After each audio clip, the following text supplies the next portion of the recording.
साथ रचना तिवारी। आइए नजर डालते हैं फटाफट खबरों की ओर। आजादी के अमृत महोत्सव के तहत प्रदेश भर में चल रहे हर घर तिरंगा व मेरी माटी मेरा देश कार्यक्रम के तहत बेसिक और माध्यमिक विद्यालयों में विभिन्न कार्यक्रम आयोजित किए जा रहे हैं। 9 से 15 अगस्त के बीच चल रहे कार्यक्रमों में 13 अगस्त रविवार को भी विभिन्न कार्यक्रमों का आयोजन प्रस्तावित है। महानिदेशक स्कूल शिक्षा विजय किरण आनंद ने कहा कि रविवार को स्कूल खुलेंगे और विभिन्न आयोजन होंगे। इस दिन बच्चों के लिए MDM भी बनेगा। इसके लिए आवश्यक दिशा निर्देश जारी कर दिए गए हैं।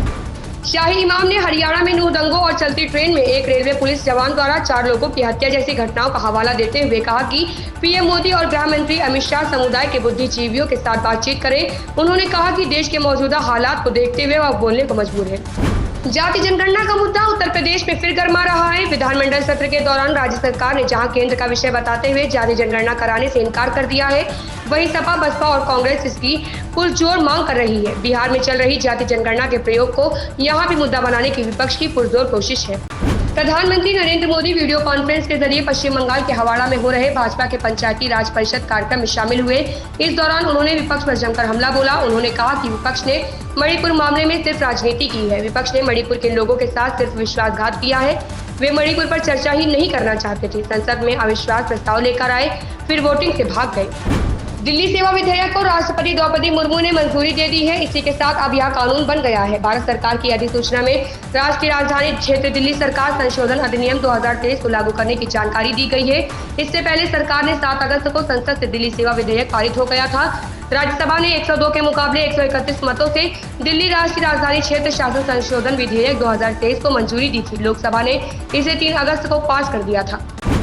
केंद्र सरकार के इलेक्ट्रॉनिक्स और सूचना प्रसारण मंत्रालय के तहत काम करने वाली the computer emergency response team CERT ने गूगल के क्रोम वेब ब्राउजर को लेकर गंभीर चेतावनी जारी करते हुए यूजर्स को इसे अपडेट कराने की सलाह दी। इससे कुछ ही घंटे बाद गूगल ने अपने ईमेल यानी जीमेल के यूजर्स को अलर्ट मैसेज कर दिया। गुरुवार शाम को केंद्र के मैसेज और शुक्रवार सुबह जीमेल के मैसेज से आम यूजर्स के बीच सनसनी फैल गई।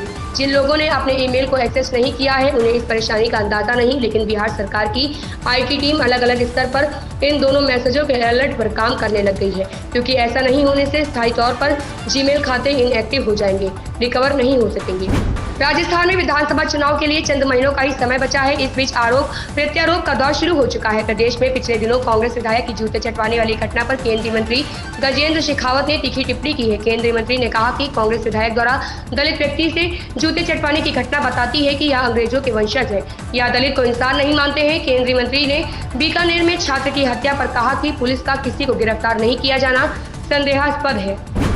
टमाटर की आसान छूती कीमतों को कम करने के लिए नेपाल दीर्घकालिक आधार पर भारत को बड़ी मात्रा में टमाटर निर्यात करने के लिए तैयार है, लेकिन उसने बाजार तक आसान पहुंच और अन्य आवश्यक सुविधाओं की मांग की है। नेपाल सरकार ने शुक्रवार को कहा कि वह भारत को बड़ी मात्रा में और दीर्घकालिक आधार पर टमाटर का निर्यात करना चाहती है, लेकिन इसके लिए उसे बाजार और अन्य आवश्यक सुविधाओं तक सुगम पहुंच की जरूरत है। इससे पहले वित्त मंत्री निर्मला सीतारमण ने गुरुवार को संसद को बताया था कि भारत ने नेपाल से टमाटर का आयात शुरू किया है। इसके एक दिन बाद पड़ोसी देश की तरफ से यह मांग आई है। उद्धव ठाकरे गुट से राज्यसभा सांसद संजय राउत ने केंद्र और भाजपा सरकार पर गंभीर आरोप लगाए। उन्होंने कहा कि आपने पुणे स्थित वैज्ञानिक प्रदीप कुरुलकर के खिलाफ देशद्रोह का कानून नहीं लगाया, जिन्होंने पाकिस्तान को रक्षा रहस्य बेचे। वह RSS के कट्टर कार्यकर्ता है। क्या आपने उनको बचाने के लिए ही देशद्रोह का कानून हटाया? अभिनेता और कास्टिंग डायरेक्टर अभिषेक बनर्जी जल्द ही फिल्म ड्रीम गर्ल 2 में नजर आएंगे। इस फिल्म में आयुष्मान खुराना और अनन्या पांडे लीड रोल में नजर आएंगे। वहीं अभिषेक ने खुलासा किया कि वह ड्रीम गर्ल 2 में शाहरुख का रोल अदा करते दिखेंगे। हालांकि यह नाम भले ही बॉलीवुड के बादशाह से मिलता हुआ हो, लेकिन इस किरदार से उनका कोई लेना देना नहीं है। अभिषेक का किरदार शाहरुख एक सामान्य इंसान है जो अवसाद से जूझ रहा है। इन खबरों में बस इतना ही। बने रहिए हमारे साथ।